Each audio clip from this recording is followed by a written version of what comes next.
ಹಾಲಿ champion royal Challengers Bengaluru ತಂಡ ಸೋಲನುಭವಿಸಿದೆ. ಅದು ಸಹ ವೈಭವ್ ಸೂರ್ಯವಂಶಿಯ ಆರ್ಭಟದಿಂದಾಗಿ. ಐಪಿಎಲ್ನ 16ನೇ ಪಂದ್ಯದಲ್ಲಿ ಮೊದಲು ಬ್ಯಾಟ್ ಮಾಡಿದ ಆರ್ಸಿಬಿ 201 ರನ್ ಕಲೆ ಹಾಕಿದ್ರು. ಈ ಗುರಿಯನ್ನ ಬೆನ್ನತ್ತಿದ್ದ ರಾಜಸ್ಥಾನ್ ರಾಯಲ್ಸ್ ಪರ ವೈಭವ್ ಕೇವಲ 26 ಎಸೆತಗಳಲ್ಲಿ 78 ರನ್ ಚಚ್ಚಿದ್ರು.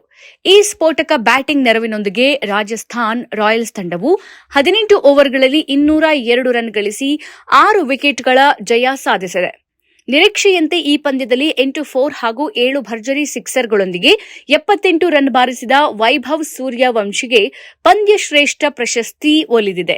ಈ ಪ್ರಶಸ್ತಿ ಸ್ವೀಕರಿಸಿದ ಬಳಿಕ ಮಾತನಾಡಿದ ವೈಭವ್ ಸೂರ್ಯವಂಶಿ, ಬೌಲರ್ ಯಾರೇ ಇರಲಿ ನನ್ನ ಗುರಿ ಚೆಂಡಿನ ಮೇಲಷ್ಟೇ ಎಂದಿದ್ದಾರೆ. ಈ ಮೂಲಕ ತಾನು ಯಾವುದೇ ಬೌಲರ್ನ ನೋಡಿ ಹೆದರಲ್ಲ ಎಂಬ ಸ್ಪಷ್ಟ ಸಂದೇಶ ರವಾನಿಸಿದ್ದಾರೆ. ಆರ್ಸಿಬಿ ವಿರುದ್ಧದ ಪಂದ್ಯಕ್ಕೂ ಮುನ್ನ ವೈಭವ್ ಸೂರ್ಯವಂಶಿ ಮುಂಬೈ ಇಂಡಿಯನ್ಸ್ ವಿರುದ್ಧ ಅಬ್ಬರಿಸಿದ್ರು. ಅದರಲ್ಲೂ ಜಸ್ಪ್ರೀತ್ ಬುಮ್ರಾ ಅವರ ಒಂದೇ ಓವರ್ನಲ್ಲಿ 2 ಸಿಕ್ಸ್ನೊಂದಿಗೆ 13 ರನ್ ಚಚ್ಚಿದ್ರು.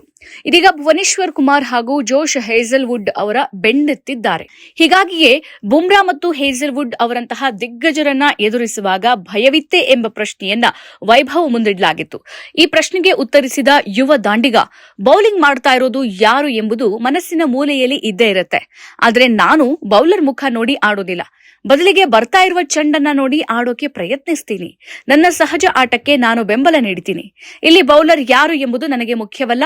ನನ್ನ ಗುರಿ ಚೆಂಡಿನ ಮೇಲಷ್ಟೇ ಅಂತ ವೈಭವ್ ಸೂರ್ಯವಂಶಿ ಇತರೆ ಬೌಲರ್ಗಳಿಗೂ ಎಚ್ಚರಿಕೆ ರವಾನಿಸಿದ್ದಾರೆ. ಪಂದ್ಯದ ಗೆಲುವಿನ ನಂತರ ಸಂಭ್ರಮಾಚರಣೆ ಅಥವಾ ಕೇಕ್ ಕತ್ತರಿಸುವ ಯೋಜನೆ ಇದೆಯೇ ಅಂತ ಕೇಳಿದಾಗ, ಇಲ್ಲ ಸರ್, ಅಂಥದ್ದೇನೂ ಇಲ್ಲ.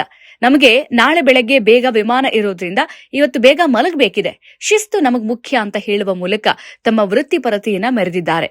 ಇದೇ ವೇಳೆ ತಮ್ಮ ಈ ಬೆಳವಣಿಗೆಗೆ ತಂದೆ ಮತ್ತು ಕೋಚ್ಗಳ ಮಾರ್ಗದರ್ಶನವೇ ಕಾರಣ ಅಂತ ಅವರು ಸ್ಮರಿಸಿದ್ರು. ನನ್ನ ತಂದೆ ಮತ್ತು ಕೋಚ್ಗಳು, ವಿಶೇಷವಾಗಿ ಇಲ್ಲಿನ ಗಾರ್ಡಿಯನ್ ರೋಮಿ ಸರ್ ಅವರು ಯಾವಾಗ್ಲೂ ಒಂದು ಮಾತನ್ನ ಹೇಳ್ತಾರೆ, ಈ ಪ್ರಯಾಣ ಬಹಳ ದೀರ್ಘವಾಗಿದೆ. ಇದು ಕೇವಲ ಆರಂಭ ಅಷ್ಟೇ. ಹೊರಗಿನ ವಿಚಾರಗಳತ್ತ ಗಮನ ಹರಿಸದೆ ಕೇವಲ ಆಟ ಮತ್ತು ಪ್ರತಿಕ್ರಿಯೆ ಮೇಲೆ ಮಾತ್ರ ಗಮನ ಹರಿಸು ಅಂತ ನಾನು ಅವರ ಮಾತನ್ನ ಪಾಲಿಸ್ತೀನಿ ಅಂತ ವೈಭವ್ ಸೂರ್ಯವಂಶಿ ಹೇಳಿದ್ದಾರೆ. ಇದೇ ವೇಳೆ ಬೇಗನೆ ಔಟ್ ಆದ ಬಗ್ಗೆ ಮಾತನಾಡಿದ ವೈಭವ್, ನಾನು ಕ್ರೀಸ್ನಲ್ಲಿ ಇನ್ನೂ ಸ್ವಲ್ಪ ಸಮಯ ಉಳಿದಿದ್ರೆ ತಂಡಕ್ಕೆ ಇನ್ನೂ 10-20 ರನ್ ಬರ್ತಾ ಇತ್ತು. ಗುರಿ ಬೆನ್ನಟ್ಟುವಾಗ ಪಂದ್ಯವನ್ನ ಇನ್ನೂ 2 ಓವರ್ ಮೊದಲೇ ಮುಗಿಸಬಹುದಿತ್ತು. ಅನಗತ್ಯ ಹೊಡೆತಕ್ಕೆ ಕೈ ಹಾಕಿ ಔಟ್ ಆದಾಗ ತಂಡಕ್ಕೆ ಹಿನ್ನಡೆಯಾಗುತ್ತದೆ ಎಂಬ ಬೇಸರ ನನಗಿರುತ್ತೆ. ಇದಾಗಿಯೂ ನನ್ನ ಆದ್ಯತೆ ತಂಡದ ಗೆಲುವು. ಹೀಗಾಗಿ ಕೆಲವೊಮ್ಮೆ ತಪ್ಪುಗಳಾಗುತ್ತವೆ ಅಂತ ಹೇಳಿದ್ರು. ಒಟ್ಟಾರೆಯಾಗಿ ವೈಭವ್ ಸೂರ್ಯವಂಶಿ ಅವರ ಈ ಮಾತುಗಳು ಭಾರತೀಯ ಕ್ರಿಕೆಟ್ನ ಮುಂದಿನ ದಿನಗಳಲ್ಲಿ ಒಬ್ಬ ಶಿಸ್ತಿನ ಮತ್ತು ಮಾನಸಿಕವಾಗಿ ಸದೃಢವಾದ ಆಟಗಾರ ಸಿದ್ಧವಾಗ್ತಾ ಇದ್ದಾನೆ ಎಂಬುದಕ್ಕೆ ಸಾಕ್ಷಿಯಾಗಿದೆ. ಅಲ್ಲದೆ ಈ ಬಾರಿಯ ಐಪಿಎಲ್ನಲ್ಲಿ ಇದೇ ರೀತಿ ಅಬ್ಬರಿಸಿದ್ರೆ ಮುಂಬರುವ ಜಿಂಬಾಬ್ವೆ ವಿರುದ್ಧದ T20 ಸರಣಿಗೆ ವೈಭವ್ ಸೂರ್ಯವಂಶಿ ಆಯ್ಕೆಯಾಗೋದ್ರಲ್ಲಿ ಡೌಟೇ ಇಲ್ಲ.